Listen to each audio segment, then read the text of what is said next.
Anything we should talk about, Alison?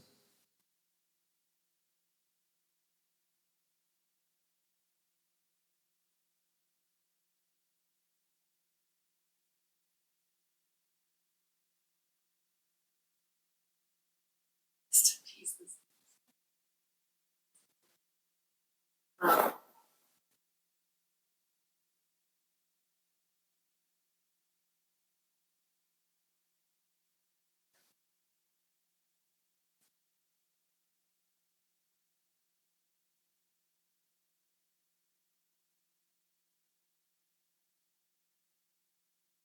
which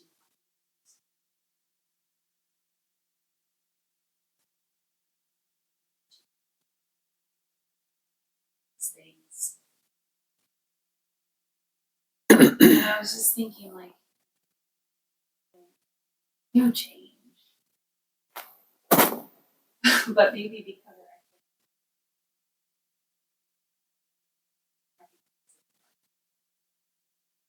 or in the spiritual life, expecting to reach something that's enlightenment, like running a marathon, starting out crawling. So I've just been kind of thinking about how expectations really shape a lot of our experience and wondering if they are harmful. And I know that, everything's like, so I just was thinking, like,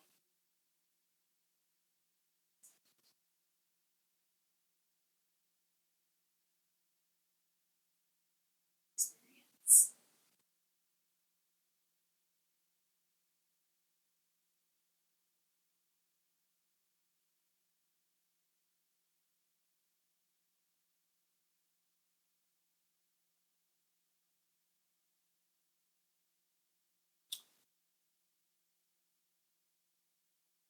Expectations are about investments.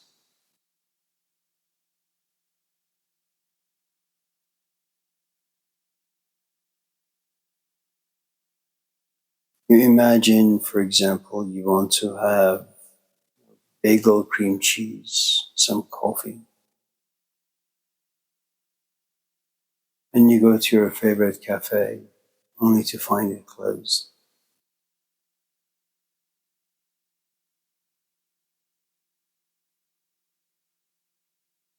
You open the fridge, you take out some ingredients because you want to have an omelet. Everything we do in life, when it first begins with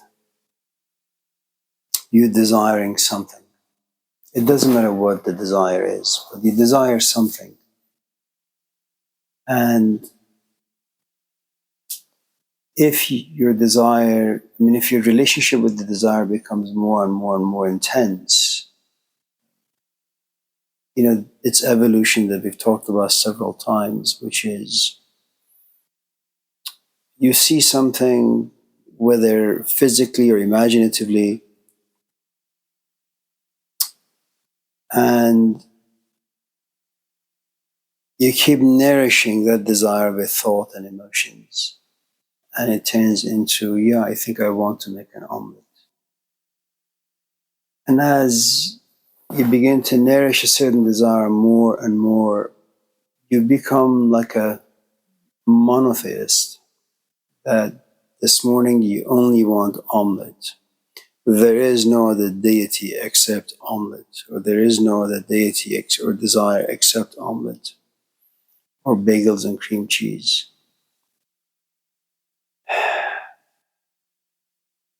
And there comes a point where you actually become caged, enslaved by the desire, even though your fridge is filled with other things. You're just very focused. I just want this, Initially, you had the freedom of thought, you have the freedom of choice, but the moment a certain desire that is, again, initiated by you being attracted to something, uh, and the moment it turns into a need, it's finished. you know. And that's how anything works. That's how jealousy works. That's how revenge works.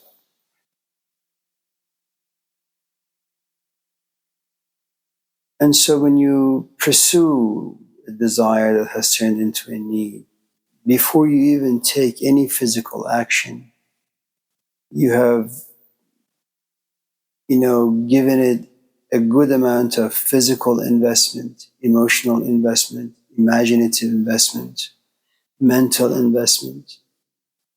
And you move towards making it real.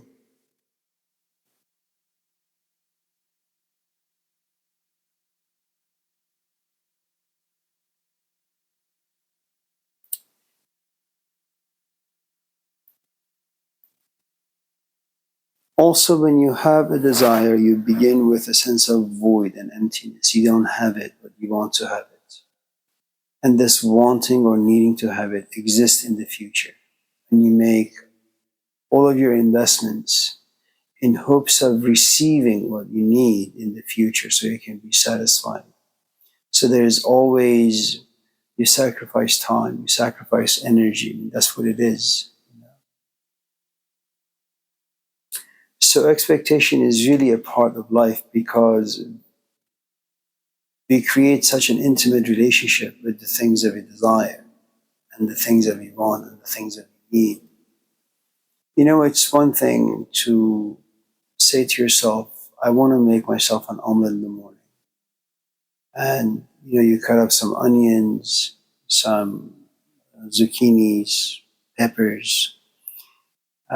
You fry them a little bit, and it's time to put the eggs in there. You open the fridge, and you're looking for the eggs, and the eggs aren't there. And you turn off the stove because you can't make an omelet without eggs. And there is some inner conflict, you're disappointed, not gravely disappointed, you're disappointed nevertheless. And then all of a sudden, something really interesting happens. You begin to say, wasted so much time frying this, slicing this, seeing myself 10 minutes from now, sitting by the table or at the table, having some coffee, having a piece of toast and omelet by myself, and the quiet of my space. And then you begin to blame yourself for not paying attention, to not bringing all the ingredients out beforehand. Make sure that you have eggs, you have this, you have that. And so the blaming game begins. And then as you're going back and forth, you remember watching this show on TV, Tibetan Book of the Dead, where you see this old man and this young kid having made some fire. They put this pan on the fire because they want to make some food. And it's just onions and carrots. That's what they're frying, onions and carrots. And because you have some knowledge of Buddhist literature, because you're interested in Buddhist philosophy, because the ideas of Buddhism kind of sometimes inspire and excite you, all of a sudden the idea of no expectation comes in. And then you say, okay, well, let me just season what I have, which is onions and tomatoes and potatoes and all that stuff. And then you sit at the table and you eat. The idea that you move into life without having any expectations, it's really quite ridiculous. It doesn't work. Because, I know there is these days this notion of living in the present, that you should not be a tax collector, because that's what expectation is. I'm going to invest into this and I want to reap some rewards. And the idea you have both in the Gospels and in these esoteric or Eastern traditions is that, don't think about the future. The future has its own troubles. Be present to the troubles of the present or today. And it may be true, and it may be because I'm just not there yet. I doubt very much that very many of us can be there.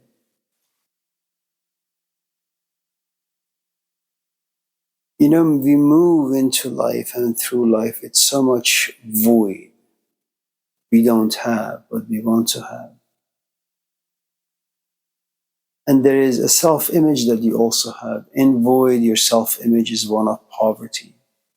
In having obtained what you wanted, you have a self image of someone who's satisfied and relatively rich.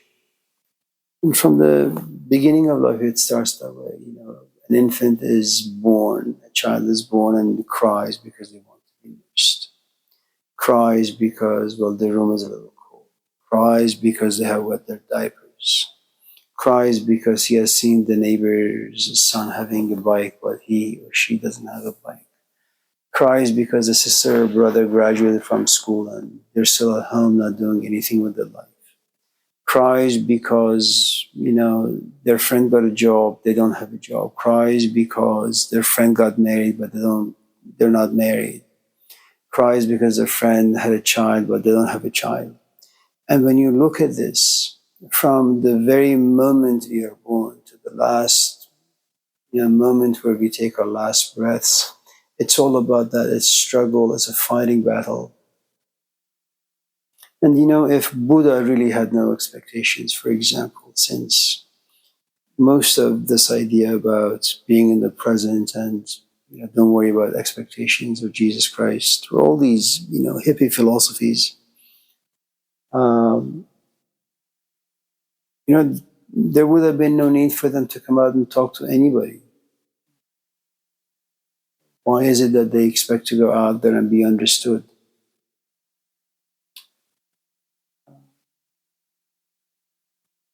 I don't think your I don't think our issue really is about expectation. Our issue is, should you be content with waking up as an Allison or an Amir or a Ginning or a Lula, desiring an omelet? Because it is me who wants an omelet. You know, the void lives in me. And Amir sees himself 20 minutes from now sitting by the table and having the omelet in a very peaceful, calming fashion. And it's like something about me when it doesn't get what it wants, something about me grieves because it had lost a self-image in which there was so much investment. There is, of course, a way you can just go in there without any expectations. If you enter into anything with a great amount of satisfaction that you don't really desire. Um, Let me give you an example. I had maybe 20 extra pieces of 2 by 6 by 12 lumber, pressure treated. And as I was moving about making this deck, I made some bad cuts, but it didn't bother me. I expected for the cuts to be just right, and they were not. I didn't get angry. I wasn't in despair. It didn't frustrate me. I mean, sure, in some sense it did because, you know, I'm no longer 20. My body hurts a little going down the stairs, picking the stuff, coming up and, you know, sawing them, cutting them. It's a little tough. But for the most part, it didn't bother me. First, I wasn't worried about money. Second, I wasn't worried about lumber because I had about 20 extra pieces. I expected a perfect cut, but that expectation didn't happen. And it didn't bother me because I could go downstairs and grab more lumber and try again and again and again. If, on the other hand, I only had one 2 by 6 by 12 and I needed a perfect cut for this area, and the cut turned out to be bad, I would have been very, very disappointed because, well, I woke up early in the morning to finish a job. Now, because of my lack of awareness, you know, I didn't measure things the right way. I wasn't paying attention. I wasn't being very observant. I realized my job can't be complete. And I was hoping to complete the task so I could come up at 12 o'clock, take a shower, have some nice food, rest a little bit, and head to campus. That didn't happen. And so what I had to do was, I was sweaty, I was dirty, I was frustrated, I was disappointed because my expectations were not met. So I go to Home Depot being relatively angry. And I had someone else bringing the lumber. I had to put a 2x6x12 on top of a Toyota Avalon.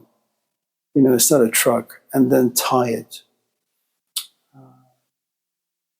And then while I'm there, I realize that, well, it's 1 in the afternoon now. I can't really go back home and continue with my work. I have to take a shower and eat food really fast and head to campus. And so a lot of things remain incomplete. And that's because I don't have the luxury, I don't have the privilege of having extra things or extra time or extra energy or just being nonchalant about things. Uh,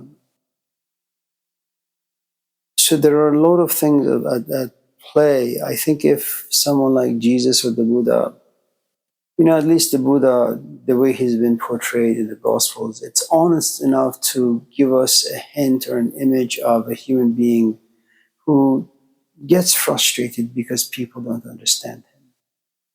He shouts and he screams because he goes to Jerusalem, he sees the temple, and he comes to realize it's been made into like a market where people make money.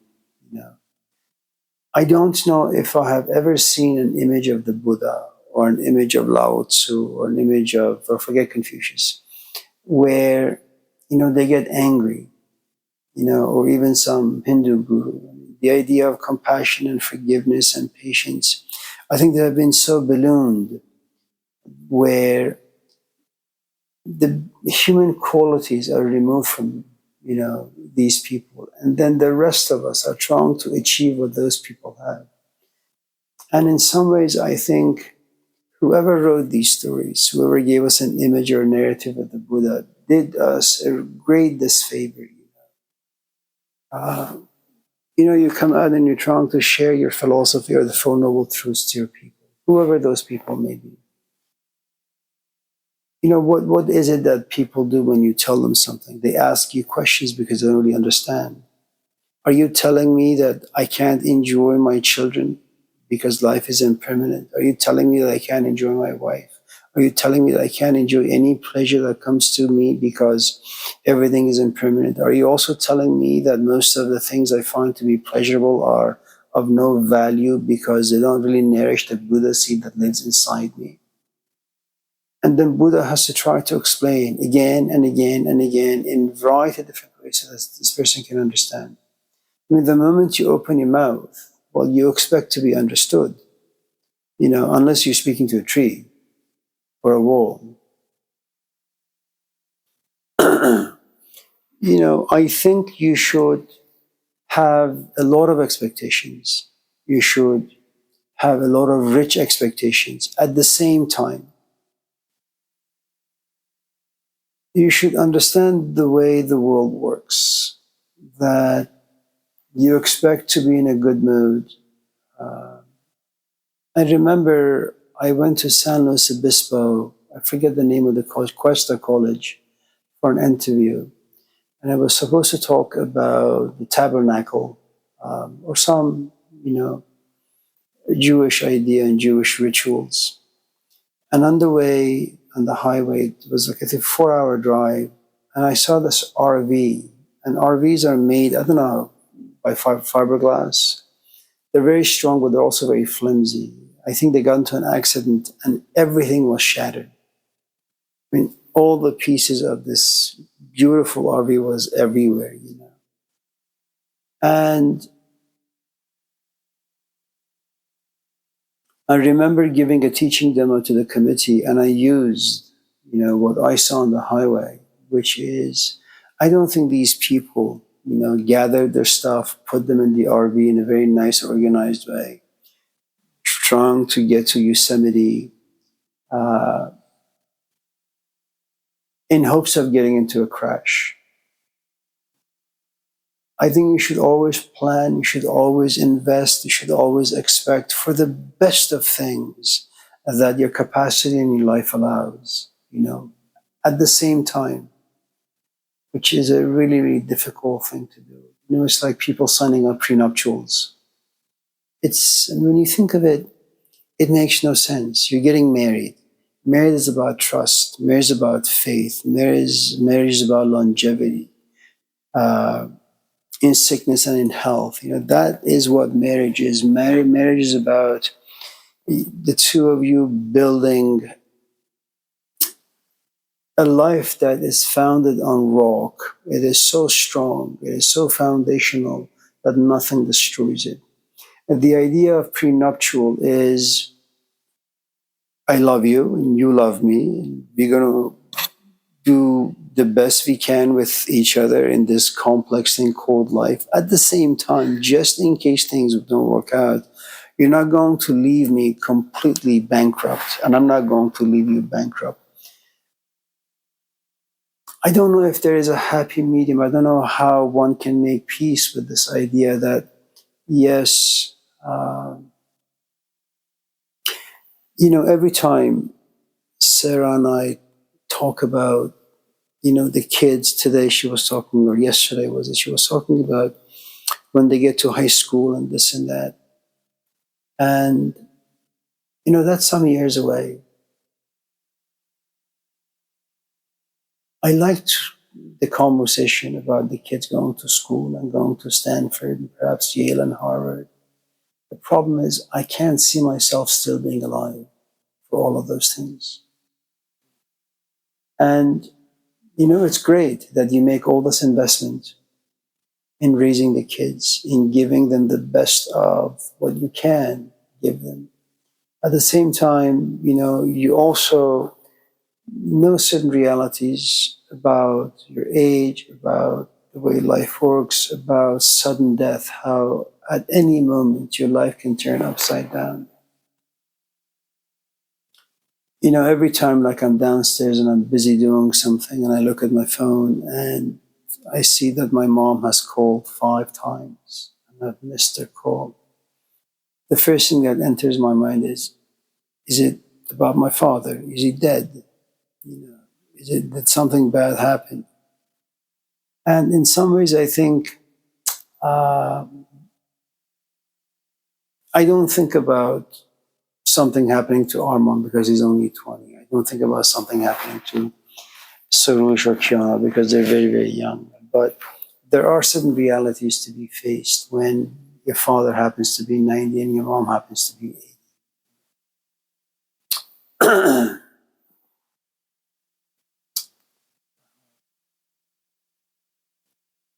I don't think really the question is about, it is about expectation, but it's how do I prepare for disappointment?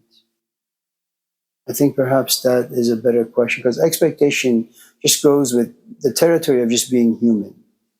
And it's organic, it's natural. Some of it, sure, is part of the social construct. But you don't eat food so that you could remain hungry. You don't go to the bathroom in hopes of, I don't know, not relieving yourself. Everything that we do in life is we expect a certain positive outcome, And when it comes to the more abstract, more conceptual aspect of ourselves in the future and all the investments that we make, look, she's in a relationship, you're in a relationship, she's in a relationship. All of us, here are in a relationship, and we do the best we can to keep these relationships from falling apart. Not just romantic kind, any kind with your job, you know. And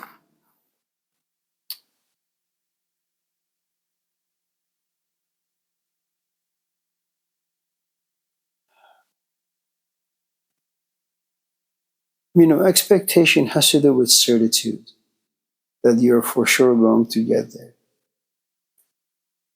And as Brad Pitt says in Meet Joe Black, there are only two certain things in life. death and taxes.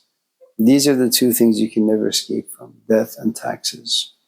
You can be certain, you can expect death to come your way, and you can expect the next time you get your paycheck that the government will take about $2,000, $3,000, or $10,000 off of your, pay. But when it comes to all these other things,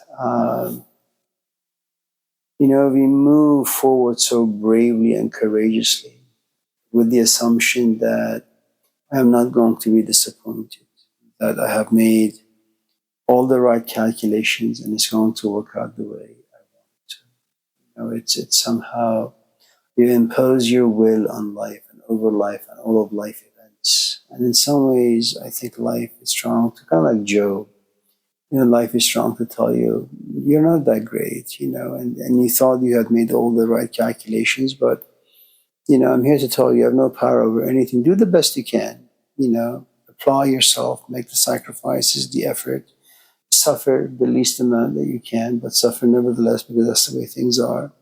Hope for the best, but there's a good chance that you'll run into a great number of obstacles that will force you eventually to turn around and go back home, not having met, what you expected to get. So, um,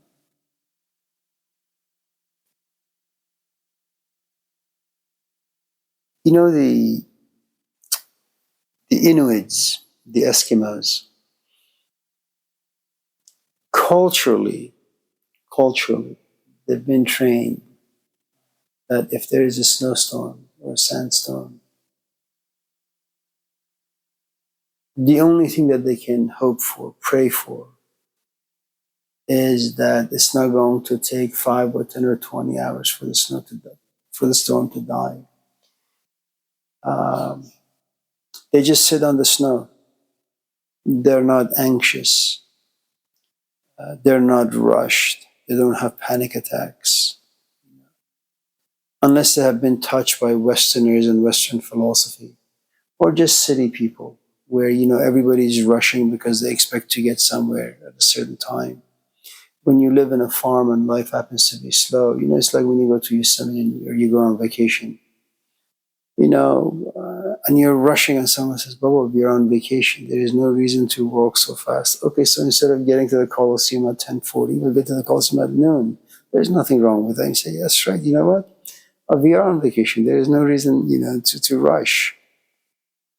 I think if you have that kind of a lifestyle, if that culture lives inside you, you can deal with disappointment, not reaching your expectations.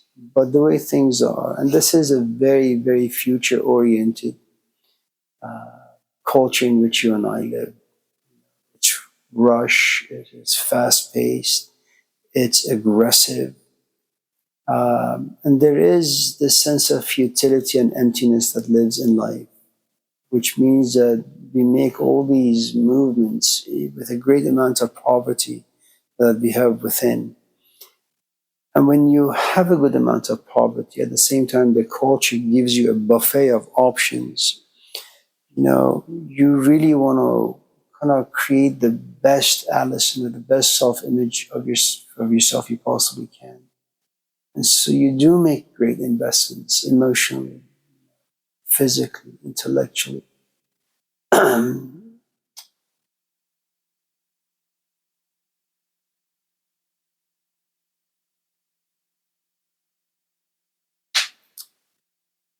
Imagination is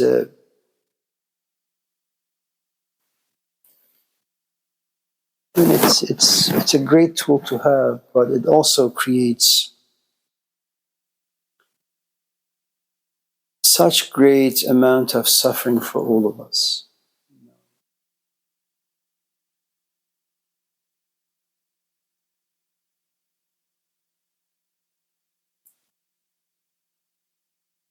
I wrote this book. I think you have seen it. It's called The Sufi Anthology. We renamed the title. It's called, I think, Mystics of Islam. And I sent it to, I don't know, maybe 4 or 5 publishers. I did the translation about almost 40 years ago at the car wash, 35 years ago at the car wash.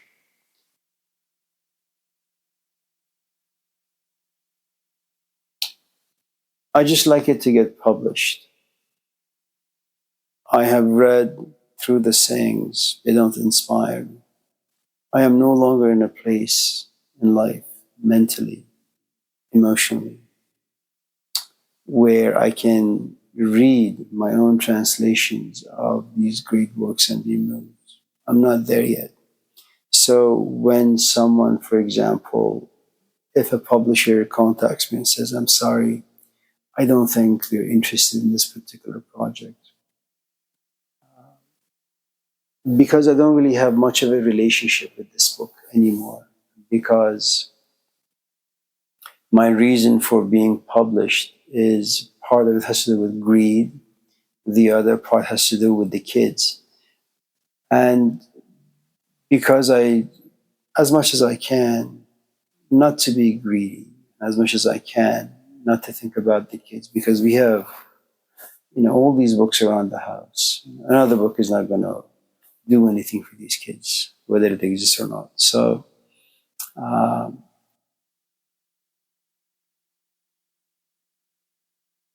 I think oftentimes I even forget that I actually send this manuscript to publishers.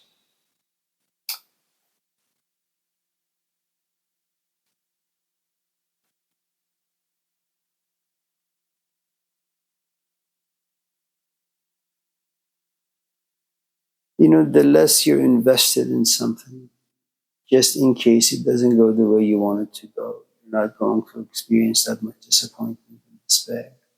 The more you're invested, just in case things don't work out the way you planned them to, then the more despair and disappointment are going to come your way. Uh, I remember I had some interviews at the American River College. This is like before, long, long time ago, anyways, I had been with Hussein for a number of years. I had gotten 2 master's degrees. I was halfway through my PhD, and I go to American River, and it was for humanities, a couple of classes, and they asked me, so what book are you going to use? I said, well, I'm going to use Krishnamurti. Now, these are academics. If you want to teach a humanities class, like Intro to Humanities, you use Culture and Values, Introduction to Humanities. Who the hell is Krishnamurti? And the committee members, have no choice but to look at each other in disbelief. Who the hell is this guy? Does he know what he's talking about? He hasn't even gone to school. Does he know what humanities is? But uh, I wanted to be in the classroom because I thought that there are these other ideas that are far more important, far more interesting. And yet I was looking to get a job. I wanted a job because my brother had a job. My sister had a job. I was the only loser in the family. And that's the history. And I also had invested a lot of time and money into getting these degrees. And about 10 minutes later, the interview was supposed to take, I don't know, about half hour, 45 minutes. And it was done in 10 minutes because I didn't have much to say. Tell us a bit about yourself. Well, I come from a tradition where you don't really talk about yourself. And these idiots want me to ramble on about how great I am, So I said, yeah, I just have degrees. That was it. So how are you going to grade students? I don't really believe in the grading system. That's no way to interview.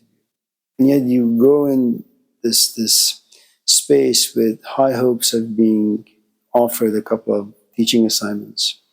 And I sit in the car and I put my head on the steering wheel, and I couldn't but be gravely disappointed.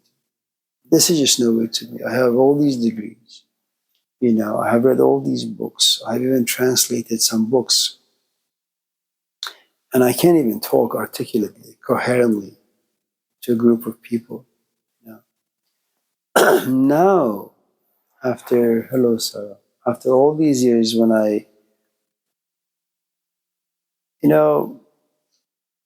say to myself, okay, let me just apply for this position, not because I want to leave my current job. I just want to go in there and just be a jerk, you know. And when they send me a letter saying, we're sorry to inform you that we've had some great applicants. Unfortunately, you're a loser. We're not going to interview you.